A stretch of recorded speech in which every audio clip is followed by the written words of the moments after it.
Untuk set media size,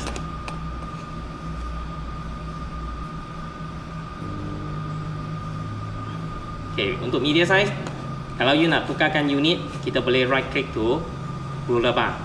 So sekarang pakai cm kan, so you nak pakai mm ataupun inches ataupun feet, up to you. So let's say I prefer pakai ni. So sekarang media width dia 3200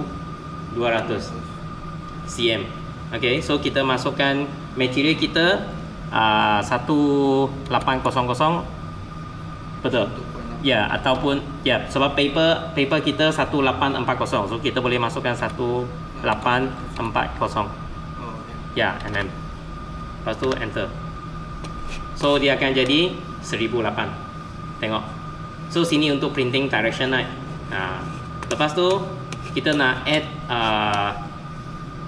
ICC profile, kita boleh masukkan sini. Okay.